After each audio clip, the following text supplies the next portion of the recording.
This video is India versus China, the best production economy. I recently read a journal piece on Davos, Switzerland, where world leaders tied to big money or elites were gathering. The interesting topic was focused on options other than China for investment production. The U.S. Boasted three options that could replace China as an option for investing, an investment vehicle for ROI on products. Of course, they focus on military chips because that's all they're concerned with. Things that can keep making them, that they're invested in, they can keep making money in. But other wanted production chips for other products, are just as important to me. A meeting with American, Canada and Mexico they had met, and it seemed that the U.S. was shopping for, again, a replacement for China. But it hasn't, found the right fit yet, and I don't think they're going to. Now, I can speak on this issue with the knowledge gained from 3 college credits that helped me obtain my bachelor's degree. I further would add the second, India portion of the class was the worst grade drop, and I had to protest the issue to my ISU, total experience as one of the worst. Furthermore, one of my sons received his worst grade of his ISU career while receiving his biology degree. He's a little more forgiving than I am and more optimistic in teacher's aid from the same country, yet keeping here how black people are in this space because of their own missteps. My son chalked his grade up to incompetence. However, at this point, I'm biased, but for great reason.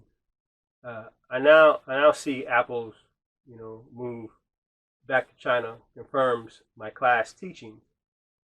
I ask that you look around and every point position in key places in trouble with the same regions seem to be present. I now have some hope that their platform is open up to the new world when others, have been greatly restricted. Such environment doesn't win this reality of factual economics. China runs circles around India and anyone else in the world right now when it comes to production. I can argue that we should probably consult with China, most of all which, it comes to the work production, that they are the best right now. Production is the base of any economy. So in America, we're being quite foolish, stupid, greedy. The transition away from production, is part of the intentional plan, I believe. You call it bad management, but I think it's intentional to destroy the middle class, as their only concern is weapons of war that I'm sure that most of them are heavily invested in.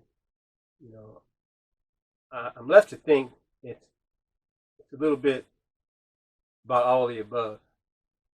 I know the stock market is based on year-over-year growth in investment production. The more I think about it, the more evident it becomes that our leaders only have their interests in mind when they make policies that have moved all jobs over into other places, close or far from where we can get work. Having a closer to home doesn't give us work. It just means it's another country that's closer to us. That's not work. The jobs report is fake. As far as I'm concerned, if jobs are created are only for one sector of people, that program and do certain things, and then they're even saying that that's going to be they're creating this AI to even take their jobs. And then you got these other jobs. Get a job when the job only paid the wage for a teenager or single adult. It's like they're economically trying to make sure that we don't make choices that would bring about families. Just think about it. Just about everything that you have going on right now is to lower the population. All while they, make other moves that increase the cost of living. The fact that child trafficking should be, enough to, sneak a change, no matter what the issues they have created. They're not speaking on that at all. But I'm trying to stay on. Let me get back on topic here. The shift to cheaper 1 year must-have products have to be the biggest change that has affected our planet's environment. Products designed to fail within a year keep us replacing washers, dryers, and many other products that used to last decades. It's like we're buying new phones that aren't broke. Yet these things are broke. But we got people that will buy a perfectly good new phone when the phone they have is not even broke. When a product you need fails, you're forced to buy it again. The warranty is 1 year on all options. That's how we used to compete, because we would have products that we would have a 5-year or 10-year warranty on, and now they're all 1 year. This has to stop here. As some will, try to use this, to blame the worker, or the product worker doesn't, make engineering. They're making what we or the company is designed for them to make. If they're making cheap products that last only a short period of time, that means that R&D, which is probably not done in China, they're making it to code. The quality control of that product is not to be blamed on China. This is design, again, of the company, not the manufacturing company. To fix this, I'd make a law that any product that is a daily need must be produced to last 10, 20, 30 years. They can do it. They choose not to. So then we can focus on other issues, like our kids. When something breaks down every year that you need, like a washer or a dishwasher or a refrigerator or any major appliance, you're focused on working harder to replace that. This will lower demand for world materials and lower the need for more landfills, lowering overall work and production while creating better living conditions for the poor. I've got some ideas with that. We need to get on board, is what they're screaming. They always find one from every group to give the warning. So they can say, we warned you. This isn't the manufacturing of China. Manufacturers make a product that has been, again, designed by someone, most likely from a corporation, not even located in China. I had to make that point twice to remove the label that's been put on, that China's been, placed on a road of making cheap things. China's making products that have been given to them with a certain design. I got to say it again. These children of those that have benefited from most have gotten ahead of themselves, but again, the elites needed Russia and China to play along nicely. But the bully, leaned in, and she didn't keep an eye on the bear. The bear is now stronger than when she last checked. Many cubs are now moved on. So I ask, what would you do if your cubs were now gone? I'll end this point of question here. The bottom line is that India or any other country cannot compete with 1.4 billion determined, well-trained workers.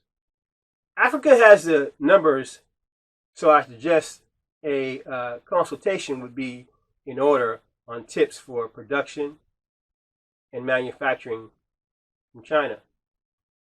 Peace can now, be a thought if the bully understands the other kids have figured out a way to stop and end all the fighting before the fight begins. No more games. So India and any other country that is qualified to make and take on the role of production, I'm sure that's what's going on now. The best production country in the world is not even the USA. We don't have the numbers. What do I mean? Even if we all had the same technology, less than 400 million can't produce what 1.4 billion can. Our advantages is still present, but has been sacrificed to greed. Apple has just taught us that the idea of replacing China production is spin.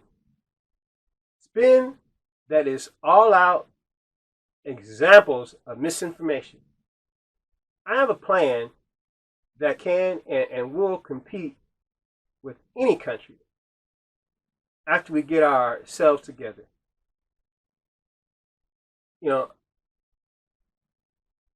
I'll talk about it, later on. But to be clear, I'm only speaking from an investment perspective or standpoint. I have a master's degree in financial planning. One can invest anywhere one chooses, and China can deliver your product. While India is looking for someone to produce even a vaccine, which is another issue. I'll get into another video. But there could be other reasons other than production capabilities. However, I'd be concerned if your investment firm pulled your production-focused investments from China and moved them to India or any other place. I'm not advising you on any investment. I'm speaking on production and manufacturing capabilities. Again, I'm not suggesting you do anything. I hope you can smell the coffee, read between the lines, or just rethink where your money is. Wanting a product, and getting a product are two totally different realities. What matters to your investment is between you and your investment firm. Your investment firm talking, tough or spin doesn't work great for those who are invested in production products based on R&D, quality control, or ROI, are the key factors that determine how a production and product from production will turn out. When the product has an investment tied to the product, there's many other variables that need to be added and considered. Some of those variables can fluctuate, making it harder to predict the same product in the very next year. We've got transportation issues. You can have a finished product built to cost of what it's supposed to be, and now transportation is so crazy. If your transportation is off whack, then your product's going to have to be sold at a more expensive rate, or you're going to lose more profit, which is going to hurt your investment. So, you got to do your homework.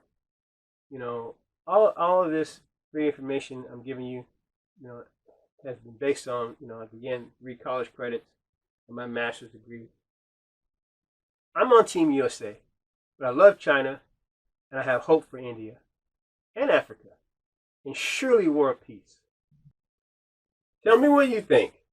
Like, comment, share, follow, or subscribe. Thank you for your time.